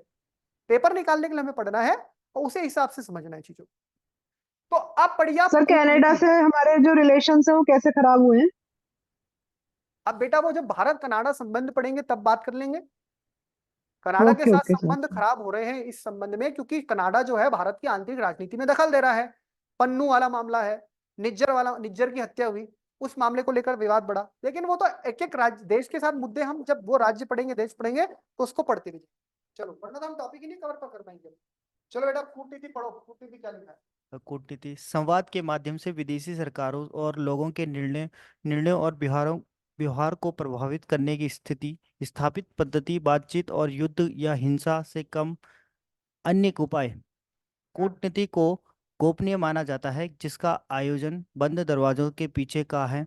साथ ही साथ कूटनीति एक सार्वजनिक आयाम नहीं है। मंशा विदेशी नीति मामलों में खोजबीन करना, जागरूकता उत्पन्न करना। कूटनीति रिश्ते बनाने और बनाए रखने की कला और अभ्यास और चातुर्य और आपसी सम्मान का उपयोग करके लोगों के साथ बातचीत करना। हाँ तो लिखिए अपनी कॉपी में, जो सामने लिखा है उसे अपनी कॉपी में लिखिए। हेडिंग डालिए कूटनीति और एक एक शब्द को जैसा लिखा है उसको लिखते हुए चलिए। अपनी कॉपी में नोट बनाइए कूटनीति और कूटनीति की परिभाषा लिखिए। डिप्लोमेसी इंग्लिश में बोलेंगे। मैंने कहा बातचीत, संवाद, यानी बातचीत के माध्यम से विदेशी सरकारों और लोगों के निर्णयों और व्यवहार को प्रभावित करना।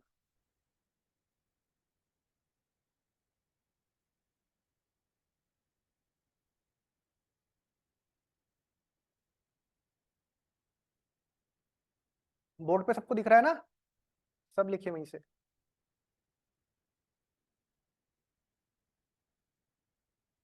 संवाद के माध्यम से विदेशी सरकारों और लोगों, यानी जो वैक्सीन भेजी जा रही है वो तो लोगों के लिए जा रही है ना, तो लोगों को कहीं प्रभावित करेंगे नहीं करेंगे हम, उनके दिलों को जीतने का प्रयास किया जाएगा। संवाद के माध्यम से विदेशी सरकारों और लोगों के निर्णयों और व्यवहार को प्रभावित करने की स्थापित पद्धति।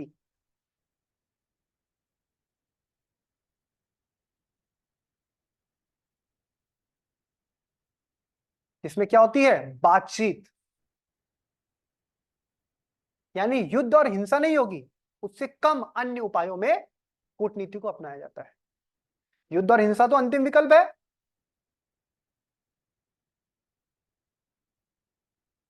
और यह भी याद रखिए कि युद्ध नहीं किया ऐसा नहीं होता कि कोई देश डायरेक्ट युद्ध ही कर दे। कई बार उस देश के अंदर ही आंतरिक क्लेश कराया जा सकता है, उस देश के अंदर ही आंतरिक हिंसा कराई जा सकती है। अब जैसे आपको मैं एक उदाहरण देता हूं, भारत के अंदर नक्सलवाद की समस्या देखते हो, तो नक्सलवाद हमारे लिए अपने आप में एक चैलेंज है। तो क्या आपको ये लगता है कि नक्सलवादियों को फंड कहां से आ रहा है, पैसा कहां से आ रहा है? कोई भारी शक्तियां होगी उसके पीछे। चीन का कई बार नाम आता है, वो अंदर ही अंदर भारत को तोड़ना चाहता है। तो अब ये थोड़ा है कि हम डायरेक्ट भारत और चीन डायरेक्ट सामने आमने लड़ रहे हैं। तो अंदर के तरीके से भी, आंतरिक तरीके से भी किसी देश को प्रभावित किया जा सकता है। अपने दिमाग हर तरफ घुमाना है।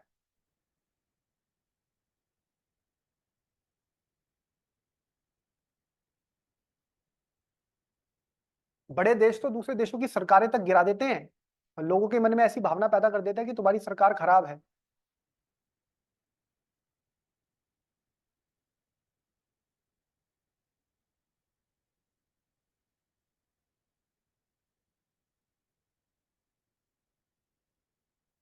कूटनीति को गोपनीय माना जाता है, यानी कि बस सबको बता रहे हैं। अब जैसे मैंने कहा, राजनाथ सिंह ने जो बोला, तो हमें कुछ थोड़ा बताया उन्होंने, सार्वजनिक टीवी में थोड़ा बोलेंगे वो। याद कीजिए, जब शपथ ली जाती है मंत्री द्वारा, वो क्या बोलते हैं, मैं पद व गोपनीयता की शपथ लेता हूं। अब वो गोपनीय बातें हमें बता देगा तो हम आपको क्लास में पढ़ा नहीं देंगे। वो गोपनीय बातें नहीं बताएगा ना, ताकि सबको पता नहीं लग जाए। गोपनीय बातें तो गोपनीय रहेगी, तभी तो गोपनीय है वो। तो कूटनीति को गोपनीय माना जाता है जिसका आयोजन बंद दरवाजों के पीछे। बंद दरवाजों के पीछे बहुत सी बातें होती हैं, घर के अंदर भी होती है बंद दरवाजों के पीछे बातें, लेकिन दीवारों के भी कान होते हैं। तभी नहीं आप देखते टीवी न्यूज चैनल में सूत्रों के हवालों से खबर आई। अब वो सूत्र कौन है, कौन सी दीवारें हैं, वो पहरेदार खड़े रहते हैं, वो तो नहीं सुन रहे बातें उनकी, तो वो बाहर बता रहे हैं किसी को कि मीटिंग में क्या बात हुई। कूटनीति को गोपनीय माना जाता है जिसका आयोजन बंद दरवाजों के पीछे का है। अब आपको पता है, कतर ने हमारे कुछ जो वो थे नौसैनिक, उनको फांसी की सजा दी थी। अब और उसके पीछे भारत सरकार की कितनी वो हो रही थी, विपक्ष पीछे पड़ गया था। मोदी जी तो अपनी विदेश नीति की बड़ी तारीफ करते हैं, ये करते हैं, और देखो कतर के साथ संबंध कैसे हो गए वहां। और फिर पता ही लगा कि एक दिन उन्हें छोड़ दिया और वो भारत आ गए, और फिर वो चुप हो गए। तो इसके मतलब बातचीत हुई होगी पीछे के दरवाजे से। अब वो सारी बातें यस थोड़ा सर, उन्होंने जी जी। पब्लिकली थोड़ा बताया उन्होंने कि हम क्या बोल रहे हैं क्या नहीं बोल रहे हैं। उन्होंने कहा चिल्लाने दो, विपक्ष को चिल्लाने दो, इनको जवाब तभी मिलेगा जब सीधा वो सारे लोग आएंगे। और जैसे ही वो आए तो विपक्ष चुप हो गया। तो ये होता है, हर चीज बताई नहीं जाती। हाँ, नजर लग जाती है। जैसे बच्चे ने बता ही नहीं रखा अपने रिश्तेदारों में मैं कोचिंग करने जा रखा, और सीधा जब पोस्टिंग हो जाएगी तब बताएगा सीधा। और ये बात सही भी है कि हर बात बता के तो नहीं करना सही नहीं है।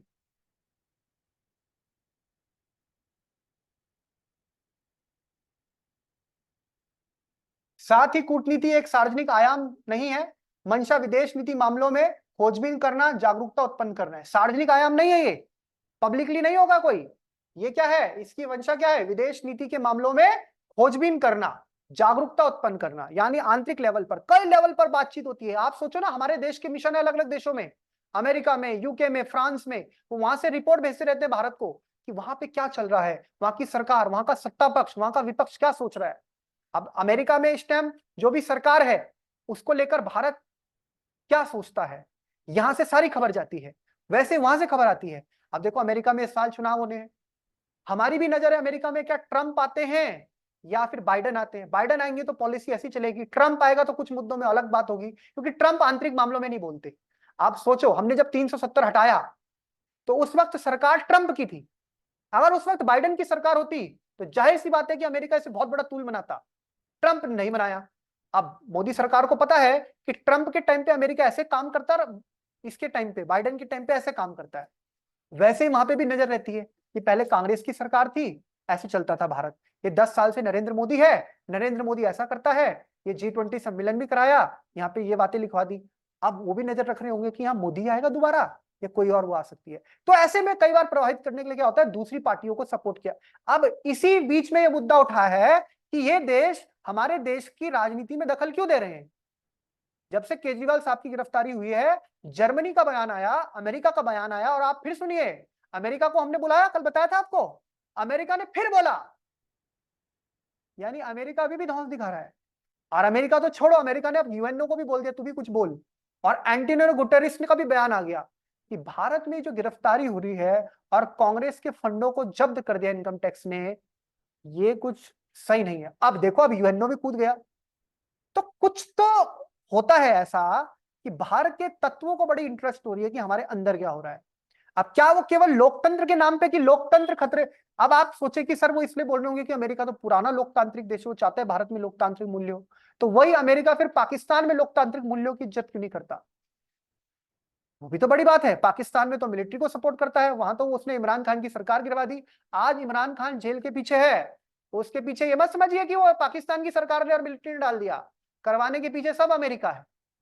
तो ये क्यों, और अमेरिका ने ऐसा क्यों किया होगा कि इमरान खान को पहले गद्दी में लाया, क्योंकि इमरान खान चिल्ला चिल्ला के चीन की गोद में बैठ रहे थे।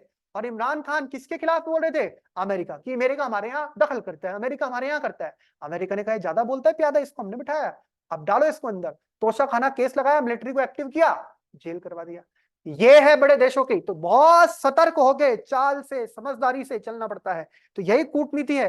कूटनीति रिश्ते बनाने और बनाए रखने की कला, ये सीखनी पड़ती है, और अभ्यास। अच्छा, ये जो हमारे विदेश मंत्री है, ये बड़े इस चीज के लिए जाने जाते हैं। और असली कूटनीतिक पता है कौन आपको? अजीत डोभाल। अजीत डोभाल क्या क्या काम करके आ जाते हैं, पता ही नहीं लगता वहां कब क्या बात हो गई, किस तरह की बात हो गई। ये बड़े लेवल पर बात होती है जो हमें पता भी नहीं लगता, अंदर खाने बातचीत होती है। रिश्ते बनाने और बनाए रखने की कला और अभ्यास और चातुर्य, चातुर्य मतलब चतुराई, और आपसी सम्मान का उपयोग करके लोगों के साथ बातचीत करना, इसी को क्या बोलते हैं बच्चों? कूटनीति। आ गई बात समझ में? ये देखिए इंग्लिश में, diplomacy is the art and science of maintaining peaceful relations.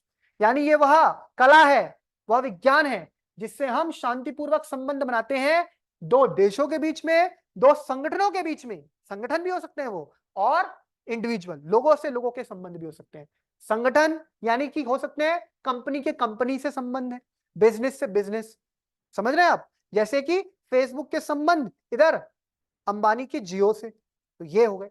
Groups हो सकते हैं, इंडिविजुअल भी हो सकते हैं। इंडिविजुअल लोग से लोग, भारत के लोगों के अमेरिका के लोगों के साथ संबंध, भारत के लोगों के जापान के लोगों के साथ संबंध। अक्सर डिप्लोमेसी रेफर करती है रिप्रेजेंटेटिव्स ऑफ डिफरेंट ग्रुप्स, यानी अलग अलग समूहों के रिप्रेजेंटेटिव जो प्रतिनिधि हैं, जो कि डिस्कस करते हैं इन इश्यूज पे। कौन से इशू है? जैसे कंफ्लिक्ट है, कहीं पर विवाद है, या फिर व्यापार की बात चल रही है कि आप टैरिफ बढ़ा दिया, आपने टैरिफ घटा दिया, कच्चा तेल के दाम बढ़ते हैं, तो भारत ओपेक देशों से बात करता है, भारत रशिया से बात करता है, भारत यूएसए से बात करता है, तो वो भी कूटनीति है। कच्चे तेल के मामले में भारत, चीन, जापान, दक्षिण कोरिया, ये साथ आ जाते हैं, और ये अरब देशों पे, क्योंकि ये बड़े आयतक देश हैं, ये असर डालते हैं। किस पे डालते हैं पूरा? ये डालते हैं अरब देशों पे, गल्फ कंट्रीज पे, क्योंकि यही तेल उत्पादन करती है ओपेक देश जो है। अमेरिका, तो पूरा फ्यूल प्राइस, तेल उनका है, खाड़ी देशों का, फ्यूल प्राइस डिसाइड कौन कर रहा है? कौन उसमें इंपॉर्टेंट रोल की प्लेयर है? America. That is what diplomacy. Environment, technology, security, ये सारी बातें होती हैं। तो कूटनीति हर स्तर पर, चाहे व्यापार की बात हो, पर्यावरण की बात हो, तकनीक की बात हो, विवाद की बात हो, कहीं पर सुरक्षा की बात हो, हर जगह इसका महत्व है। कूटनीति का महत्व कहां है बेटा किरण? हर स्थान, क्योंकि कूटनीतिक तरीके से ही बातचीत की जाएगी। इसके बाद क्या है? ये वही विज्ञान हो गया, साइंस हो गया, जो हमने सारी पीछे बात बताई। और द वियना कन्वेंशन, अब एक इसमें बड़ी बात आती है, इसको अंडरलाइन कर देंगे और इसको नोट भी कर लेंगे। वियना कन्वेंशन बहुत इंपॉर्टेंट है भाई।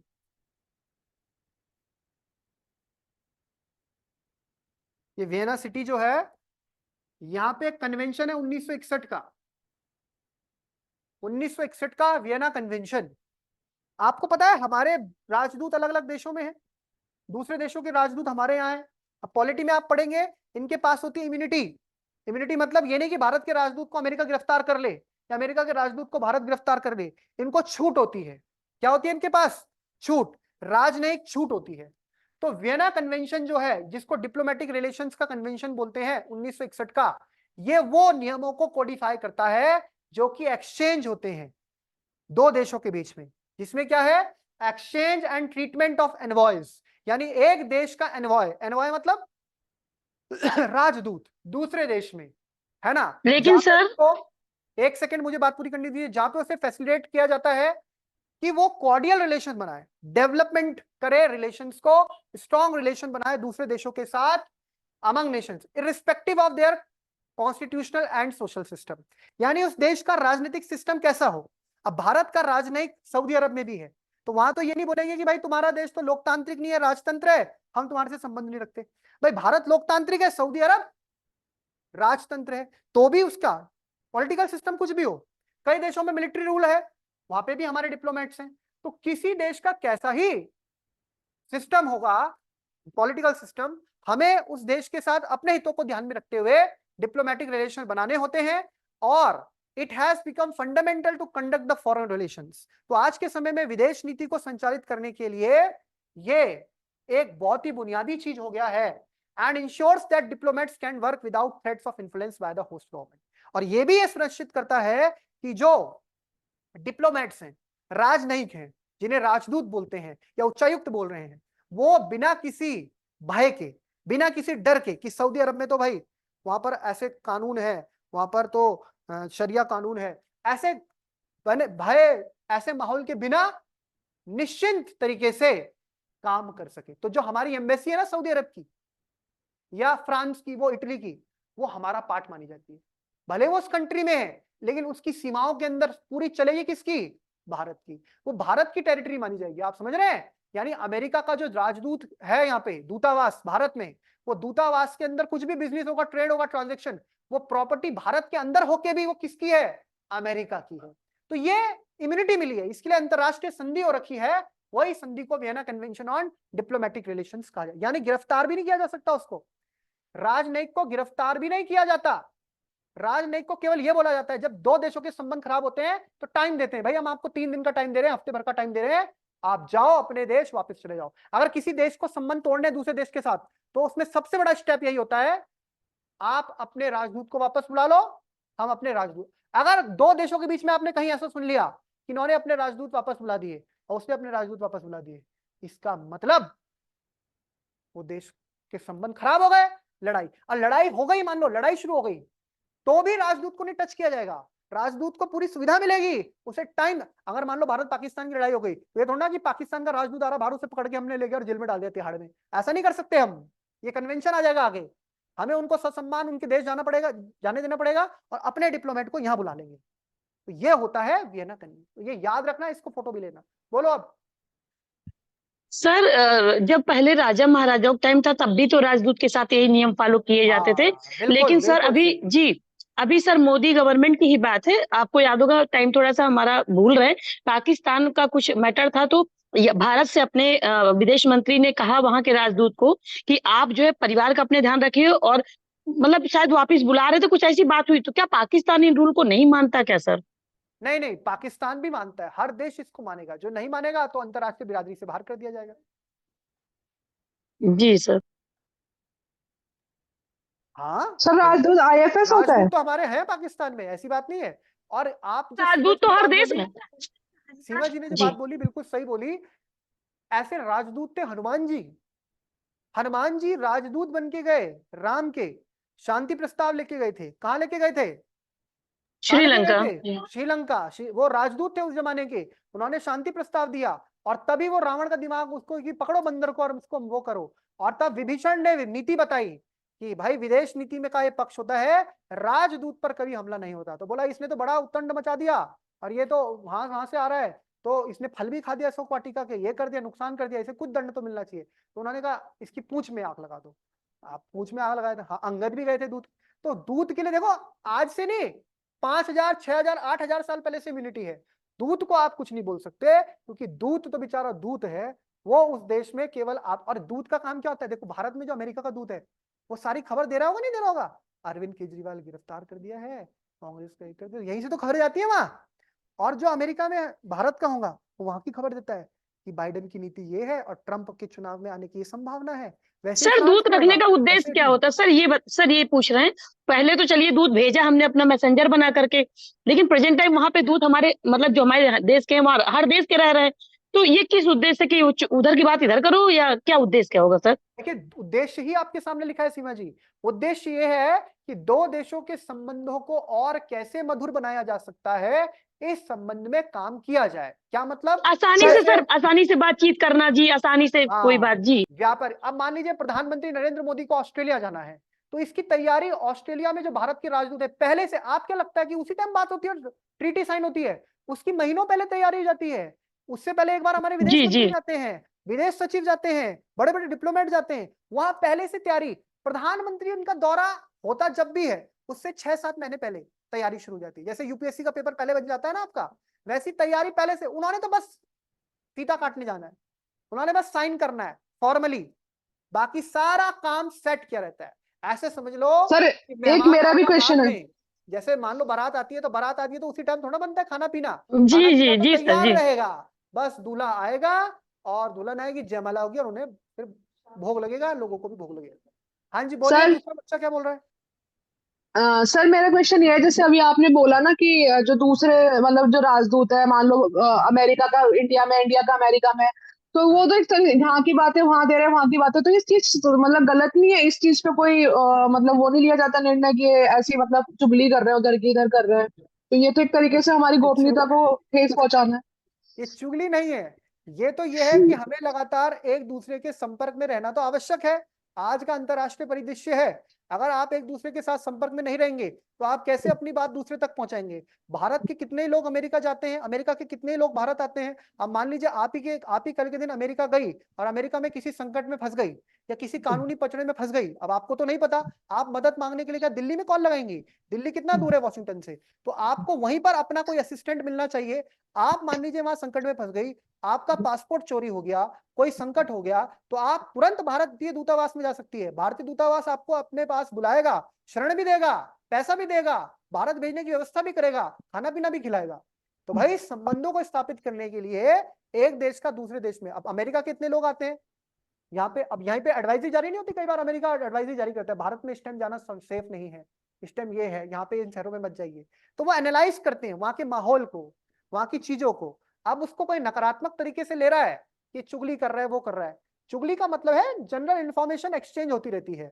वही काम हमारे राज्यपाल करते हैं, वो सारी सेंटर को इन्फॉर्मेशन देते रहते हैं, उत्तराखंड के मुख्यमंत्री सरकार ये कर रही है और तमिलनाडु की सरकार ये कर रही है, तो राज्यपाल भी तो यही करता है। वो राज्यपाल चुगली करता है क्या कि भाई यहाँ की सरकार की चुगली राष्ट्रपति पे कर दी है, गृह मंत्री पे कर दी? अच्छा सर, उनका जो ये काम ही है, राजदूत होता है उनका ये, दायित्व है। सर जो हाँ जी, राजदूत है ये क्या IFS होता है, हाँ इंडियन वो फॉरेन सही, सर्विस? हाँ इंडियन फॉरेन सर्विस से ही आप जाते हैं। आपको ये जो हमारे जयशंकर साहब है, बहुत, हम तो आईएएस को बहुत बड़ा समझते हैं ना, आईएएस एक बड़ी पोस्ट है, बहुत बड़ी पोस्ट है। IFS, IAS, IPS Indian police service, IFS Indian forest service, ये तो तीनों आईएएस, ये तो आपकी हो गई कौन सी, जो कि आपकी किस लेवल की होगी, ऑल इंडिया लेवल सर्विस। फिर आपकी आती है सेंट्रल सर्विसेज में। आईएफएस एक बहुत टॉप की सर्विस है, बहुत तगड़ी सर्विस है, जिसमें क्या होता है, आप अपने देश का प्रतिनिधि, आपको उस देश में ऐसा सम्मान मिलता है, ठाट बाट, सोचो आपको गिरफ्तार भी नहीं किया जा सकता, ठीक है ना। तो ये एक बड़ा मुद्दा होता है, तो ये आपको समझिए, इसको ध्यान रखना, ठीक है। ये चीज आपको मैंने समझा दी कि ये कौन सा कन्वेंशन है, 1961 का वियना कन्वेंशन। तो ये कूटनीति होती है। डिप्लोमेसी वो प्रोसेस और प्रैक्टिस है कम्युनिकेशन का, बातचीत होनी है, नेगोशिएशन होना है between the actors in international system. जो भी पक्ष है, एक्टर का मतलब है पक्ष, with the aim of achieving their goal, जिसमें उद्देश्य है कि अपना जो हमारा गोल है उसको अचीव कर ले और हम विवादों को शांतिपूर्वक निस्तांतरित करें। डिप्लोमेसी इन्वॉल्व करती है वेरियस मेथड और टूल को, जैसे डायलॉग होता है, इसमें डायलॉग करते हैं, परसुएशन करते हैं, कंप्राइज करते हैं, कोरिशन करते हैं, फोर्स भी करते हैं, कई बार दबाव डाला जाता है। हम युद्ध नहीं कर रहे हैं, पर किसी देश पर हम दबाव डाल रहे हैं, भय उत्पन्न कर रहे हैं, कॉम्प्रोमाइज कर रहे हैं, किसी के साथ हम समझौता कर रहे हैं, किसी के साथ हम परस्यू कर रहे हैं, उससे आग्रह कर रहे हैं या बातचीत कर रहे हैं। हर चीज जो भी होगी वो किस माध्यम से होगी, बातचीत। मुंह से बोलना है आपको, बातचीत कर सकते हैं आप, थोड़ा थोड़ा सा दबाव भी डाल सकते हैं, आप निवेदन करके भी कर सकते हैं। हर तरीके, आपको माहौल भापना पड़ेगा, उस हिसाब से अपनी बात करनी है। मतलब मूल उद्देश्य है आपकी बात पूरी हो जाए, आपका उद्देश्य पूरा है, to influence and shape the behaviour and outcomes of other actors, ताकि हम क्या करें, अदर एक्टर्स का बिहेवियर और इन्फ्लुएंस, उसको एक आउटकम दे, आउटकम मतलब उत्तर दें, उसका एक निष्कर्ष निकले। आप देखो कितनी अच्छी बात लिखी, diplomacy is the management of international relations. Diplomacy क्या है, what is diplomacy, management of international, अंतरराष्ट्रीय संबंधों का मैनेजमेंट, प्रबंधन, किसके माध्यम से, नेगोशिएशन, बातचीत के माध्यम से। द मेथड बाय विच, जिसके माध्यम से रिलेशन जो होते हैं एडजस्ट होते हैं और मैनेज होते हैं। कौन करता है उनको, एम्बेसडर और इन्वॉय, द बिजनेस और आर्ट ऑफ द डिप्लोमेसी। जो डिप्लोमेटिक लोग होते हैं, वो डिप्लोमेटिक लोग इस तरह की कार्रवाइयों को अंजाम देते हैं। ये भी एक विज्ञान, ठीक है। तो बिल्कुल सही आपने बोला, आईएफएस जो होते हैं इंडियन फॉरेन सर्विसेज के अधिकारी, वो यहाँ पर जाते हैं, उनको पूरा ट्रेन किया जाता है और फिर वो आगे इस तरह से बातचीत करते हैं, ठीक है। सर जो चलिए, ये मतलब IFS ही राजदूत है, राजदूत इन डिप्लोमेट्स है? हाँ डिप्लोमेट्स उन्हीं को बोलते हैं, वो डिप्लोमेसी करते हैं, उन्हें डिप्लोमेट्स, ओके, ठीक है बेटा। तो ठीक आज है, की नहीं रखेंगे, थैंक यू सर। मिलेंगे। ओके बेटा, नेक्स्ट क्लास में मिलते हैं। जय हिंद, जय Vande Mataram, God bless. Thank you sir.